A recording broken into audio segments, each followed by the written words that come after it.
την Θεόπαιδα Παρθένων και Θεοτόκων εν ναό Κυρίου προσαγωμένην ευσεβώς ανεφημίσομεν.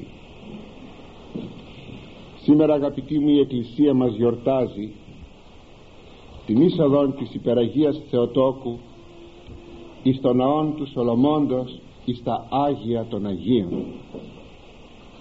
Είναι γνωστό ότι οι γονείς της Υπεραγίας Θεοτόκου, Ιωακήμ και Άννα, ήσαν στήροι, δηλαδή δεν έκαναν παιδιά και είχαν φτάσει σε μια προχωρημένη ηλικία και παιδί δεν είχαν.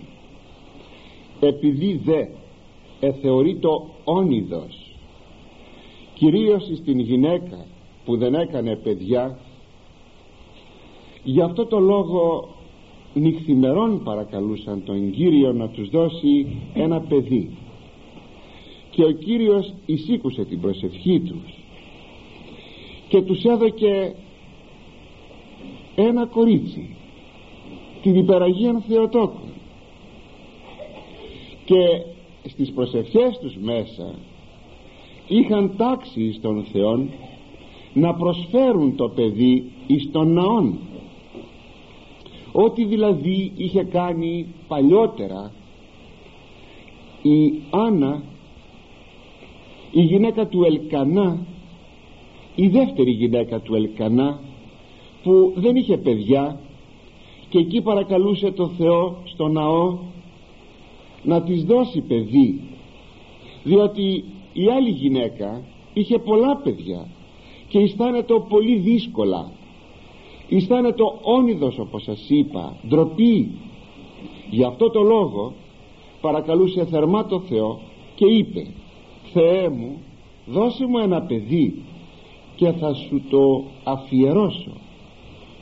Και πράγματι έκανε τον Σαμουήλ και 3 ετών τον έφερε εις τον ναόν και τον αφιέρωσε τότε επί αρχιερέως Ηλί, και έμενε εις τον ναόν. Εκεί εκοιμάτω, εκεί έτρωγε, εκεί έμενε ο Σαμουήλ. Έτσι το ίδιο συνέβη και με την Υπεραγίαν Θεοτόκον. Οι γονείς της, ο Ιωακήμ και η Άννα, θερμά παρεκάλεσαν να τους δώσει παιδί, και αν τους έδινε θα το αφιέρωναν στο Θεό. Και πράγματι όταν εγεννήθη το παιδί τους, η Μαρία την απεγαλάκτησαν, διότι έτσι συνηθίζεται τότε εις ηλικίαν 3 ετών, και μόλις απεγαλακτίστη, δηλαδή έκοψαν το γάλα το μητρικό, αυτό θα πει απεγαλακτίστη, προσέφεραν το μικρό παιδάκι εις τον ναόν, και οι ιερείς οδήγησαν το παιδάκι αυτό, το κοριτσάκι των 3 ετών, την τριετίζουσα Μαρία, εις τα Άγια των Αγίων. Εκεί ουδής εισήρχετο, ούτε ιερεύς, παρά μόνον ο αρχιερεύς, και αυτός μόνο μία φορά το χρόνο. Και συνεπώς η παρουσία της Υπεραγίας Θεοτόκου ή το κατέμπνευση του Θεού να βρίσκεται εκεί εις τα Άγια των Αγίων.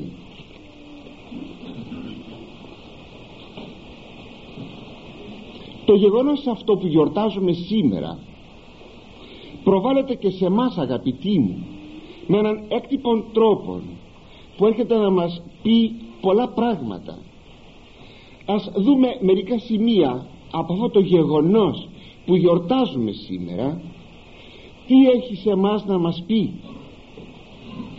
Προσέξτε ένα σημείο, ένα πρώτο σημείο, ότι οι γονείς της Θεοτόκου δεν έκαναν παιδιά και προσήφωνται διαρκώς στον Θεόν να τους δώσει παιδί. Συνεπώς η Υπεραγία Θεοτόκος ήτο καρπός των προσευχών των. Ήθετε το ερώτημα, όταν παντρεύονται 2 άνθρωποι και αποφασίζουν να κάνουν παιδιά, τα παιδιά είναι καρπός επιθυμίας ή καρπός Αγίου Πόθου? Τι είναι από τα δυο? Είναι καρπός προσευχών ή καρπός, ξαναλέγω, σαρκός?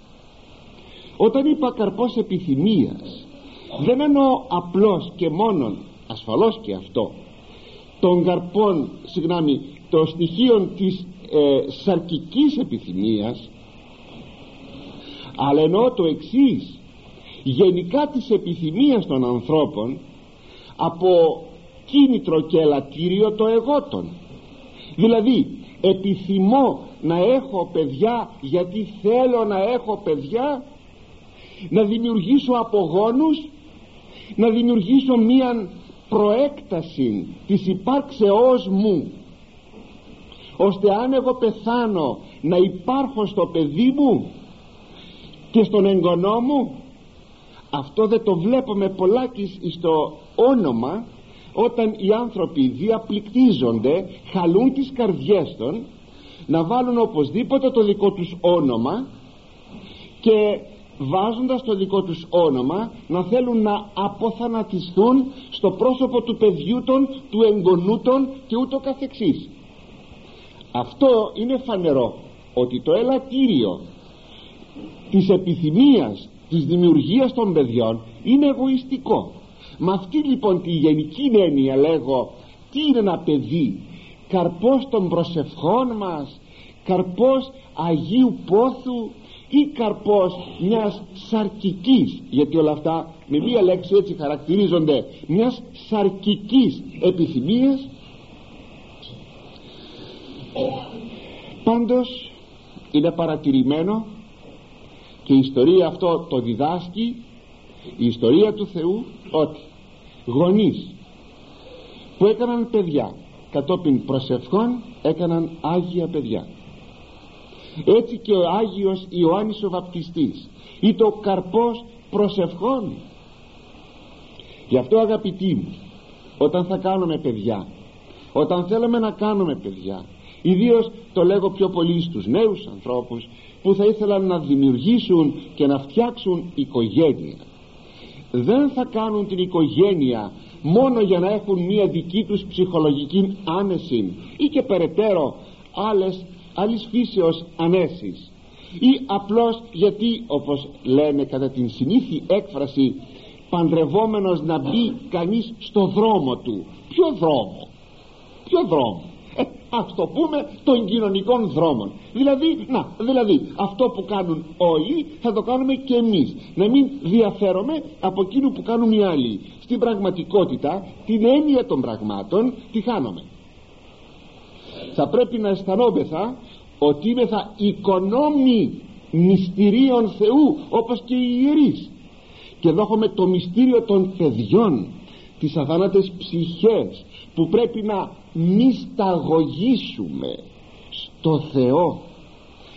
Έτσι λοιπόν πρέπει να βλέπουμε το θέμα του γάμου και την γέννηση των παιδιών.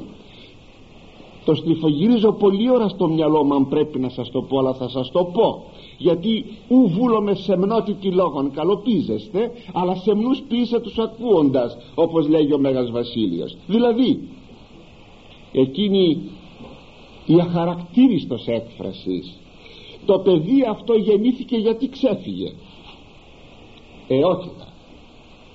Όχι δα, που δείχνει ότι όλα τα ελαττήρια και όλα τα κίνητρα της δημιουργίας παιδιών δεν είναι παρά μόνο οι ειδονές μας και τίποτε άλλο. Μα αν είναι δυνατόν ποτέ κάτω από τέτοιες καταστάσεις να έχει ευλογία αυτό το παιδί που θα γεννηθεί? Γι' αυτό λέγει ο Κύριος, το σημείο Ευαγγελιστής Ιωάννης, είναι εκείνοι οι οποίοι γεννήθησαν όχι εκ θελήματος ανδρός, ούτε εξ επιθυμίας σαρκός, αλλά εκ Θεού εγεννήθησαν.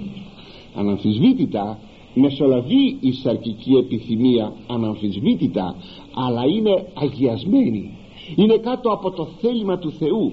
Όταν είναι κάτι κάτω από το θέλημα του Θεού, δεν είναι αυτό το πρωταρχικό ελαττήριο, αλλά είναι απλώς κάτι που ακολουθεί, τότε βεβαίως και αυτό που είναι και μοιάζει για σαρκικό δεν είναι σαρκικό, αλλά είναι πνευματικό. Αυτή η σάρκα ίδια που φορώ αυτή τη στιγμή και που με τα μάτια αυτά σας βλέπω και με τη γλώσσα αυτή σας ομιλώ, δεν είναι σάρκα με την έννοια ότι είναι κάτι απόβλητο και κάτι που δεν θα μπορεί να σταθεί στην αιωνιότητα. Θα αναστηθεί η σάρκα μου, έχει τη σφραγίδα της αιωνιότητος. Γιατί η σάρκα μου είναι θέλημα του Θεού. Άλλο πράγμα θα πει σάρκα και άλλο πράγμα θα πει ζω σαρκικά. Είναι δύο διαφορετικά πράγματα. Έτσι λοιπόν ασφαλώς μπαίνει ο γάμος με όλα τα συμπαρομαρτούντα του, αλλά πρέπει να φέρει ο γάμος τη σφραγίδα του Θεού, του θελήματος του Θεού. Και τότε μπορώ να λέγω ότι μπορούμε να έχουμε παιδιά αγιασμένα. Έχουμε δηλαδή άγιες καταβολές. Αυτές είναι οι καταβολές, τα θεμέλια.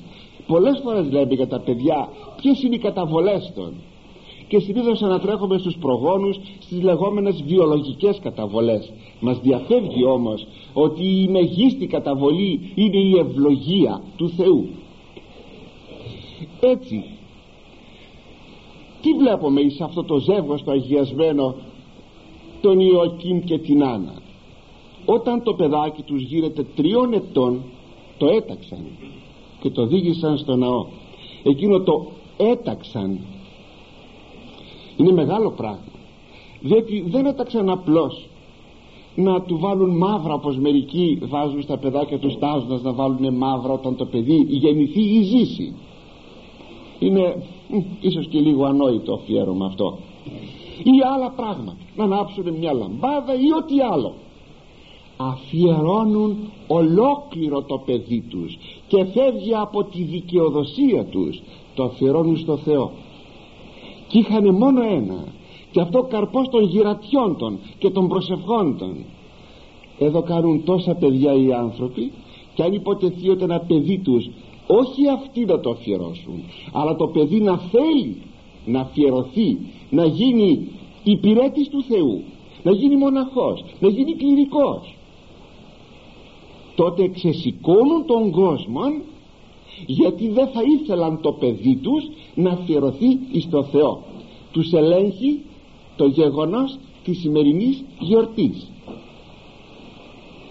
αλλά αφιερώνουν οι δύο γονείς αυτοί οι ευλογημένοι το παιδί τους εις τον ναόν. Πολλά έχει να μας πει αυτό. Σημειώσατε ότι αφιέρωσαν το παιδί τους στο ναό του Θεού. Αυτό για κάθε οικογένεια σημαίνει ότι οφείλουν να οδηγούν τα παιδιά τους εις τον ναόν. Έκφρασης είναι ο εκκλησιασμός. Πρέπει τα παιδιά μας να τα εκκλησιάζουμε από νήπια, από βρέφους, διότι 3 ετών το παιδάκι τον βρέφος. Σημειώσατε ότι εκεί αφιερώθηκε ολοτελώς. Δεν σήμαινε ότι πιο μπροστά δεν πήγαιναν οι γονείς του να προσφέρουν τις θυσίες τους και λοιπά μαζί με το νήπιό τους. Έτσι και εμείς οι χριστιανοί γονείς οφείλουμε, αγαπητοί μου, να οδηγούμε τα παιδιά μας τακτικώς και εγκαίρως εις τον ναόν του Θεού. Όχι Κυριακή παρακυριακή, όχι Χριστούγεννα και Πάσχα, κάθε Κυριακή και μεγάλη γιορτή. Προσέξτε, δεν θα στέλνουμε το παιδί μας στην εκκλησία, αλλά θα πηγαίνουμε με τα παιδιά μας στην εκκλησία. Μην ξεχνάτε ότι το παράδειγμα είναι το α και το ω, διότι δεν είναι παρκές να στείλω το παιδί μου στην εκκλησία. Πόσοι το λέγουν αυτό γονείς? Στέλνω, λέγει, το παιδί μου. Τρώει το παιδί σου για σένα, αδελφέ μου? Κοιμάται το παιδί σου για σένα, αδελφέ μου? Ο καθένας έχει το πρόσωπό του, έχει την ατομικότητά του. Το παιδί σου για το παιδί σου και σένα για σένα. Είναι δύο διαφορετικά πράγματα. Λοιπόν, δεν θα στείλουμε το παιδί μας στην εκκλησία, αλλά θα πάμε με το παιδί μας στην εκκλησία, ώστε το παιδί μας να λατρεύσει μαζί με εμάς τον Θεό, αλλά και να αντιληφθεί ότι πρέπει να μιμηθεί, μιμητικός είναι ο άνθρωπος, να μιμηθεί εκείνο που κάνουν οι γονείς του, να βαδίσει πάνω στα χνάρια των γονιών του. Αυτό είναι πάρα πολύ σπουδαίο. Ακόμη στον ναό η υπεραγία Θεοτόκος τι έκανε? Έμεινε, ξέρετε, 11 με 12 χρόνια, δηλαδή έως 15 ετών. Από εκεί παρελήφθη και οδηγήθηκε εις τα χέρια του Ιωσήφ για να μνηστευθεί. Από τα ναόν παρελήφθη. Προσέξτε κάτι, η υπεραγία Θεοτόκος προσήφιατο, μελετούσε και έκανε δουλειές στο ναό του Θεού, δηλαδή διακονούσε το ναό του Θεού. Αυτό το προσήφιατο και μελετούσε προδίδεται από την οδή της. Βλέπουμε την οδή της, αυτή την οποία είπε ότι από εδώ και μπρος θα με μακαρίζουν οι γενναίες και λοιπά και λοιπά. Αυτή την οδή την οποία είπε όταν είδε την συγγενή της, την Ελισάβετ, η οποία εγκυμονούσε τον Ιωάννη τον πρόδρομο, και είναι οδή εφάμιλος από πλευράς ποιητικής και προφητικής με τις άλλες οδές της Παλαιάς Διαθήκης, όπως του Μωυσέως, του Αβακούμ, του Ισαΐου, δεν είναι παρά καρπός μιας διαρκούς μελέτης, διότι έχει στοιχεία πολλά από την οδή της Άνης που έζησε 1200 χρόνια πριν από την υπεραγία Θεοτόκον και μελετούσε εκεί εις τον ναόν. Αυτό τι σημαίνει? Σημαίνει ότι το παιδί μας πολύ νωρίς θα αρχίσουμε να το κατηχούμε. Τι σημειώνει ο Απόστολος Παύλος στον Τιμόθεο?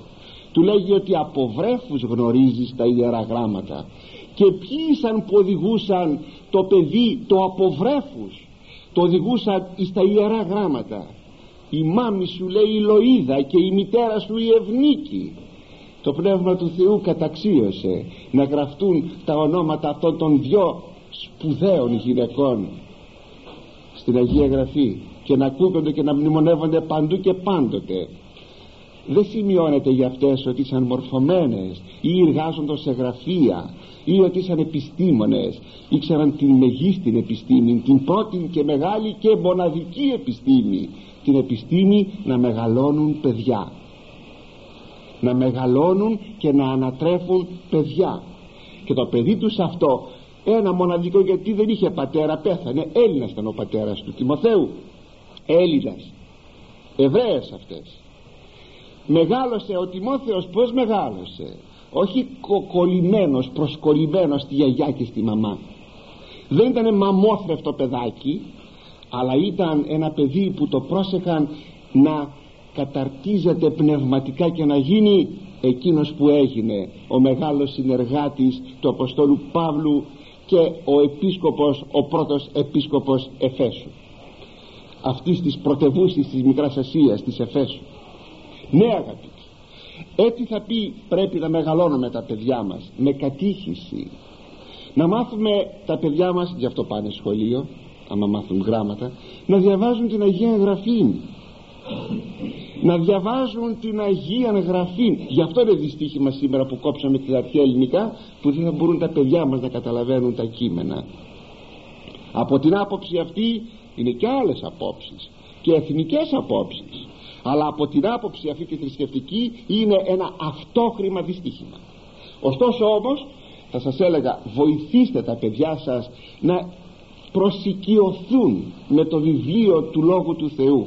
Σιγά σιγά θα γίνεται μια μοίησης διαρκής. Μετά στο κατηχητικό σχολείο, στην κατήχηση, να αγαπούν την κατήχηση, να αγαπούν το κήρυγμα, να αγαπούν πολύ το Λόγο του Θεού και διαρκώς να καταρτίζονται, να αγαπούν την Εκκλησία. Ο Κύριος που ευρέθηκε 12 ετής στο ναό, και τι είπε όταν η Θεοτόκος τον ζητούσε?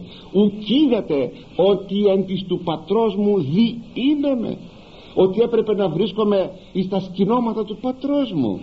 Το κάθε παιδί πρέπει να αισθάνεται ότι ο οίκος του Θεού είναι οίκος δικός του, γιατί είναι ο οίκος του πατρός του.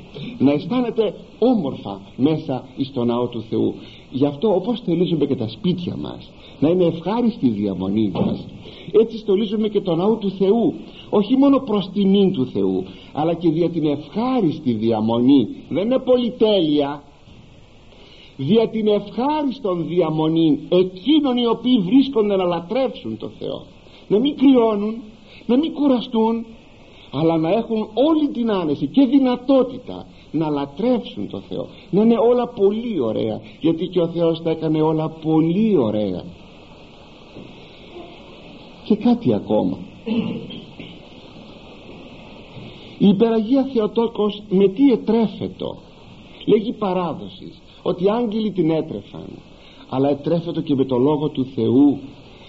Άραγε είχε έτσι συλλάβει ότι εκείνη η Κιβωτός μέσα στα Άγια των Αγίων ήταν η Ιδία, και ότι δεν έπαιρνε τιμή η υπεραγία Θεοτόκος, όπως λέγει ο Καβάσιλας, δεν έπαιρνε τιμή η υπεραγία Θεοτόκος από το ότι ευρίσκεται στα Άγια των Αγίων, αλλά έδιδε τιμή στα Άγια των Αγίων, διότι η υπεραγία Θεοτόκος ήταν ανωτέρα από τα Άγια των Αγίων που ήταν υλικά κτίσματα ήσαν, και η υπεραγία Θεοτόκος ήταν ανωτέρα από την Κιβωτόν, την οποία έβλεπε απέναντί της, και η Κιβωτός δεν ήταν παρά ο τύπος ο δικός της, διότι εκείνη η Κιβωτός είχε τις πλάκες του νόμου, τις πέτρινες, τις πλάκες του Λόγου του Θεού, αλλά αυτός ο Λόγος όχι πια τυπωμένος πάνω σε πέτρες, χαραγμένος, αλλά αυτός ο Λόγος ζωντανός πια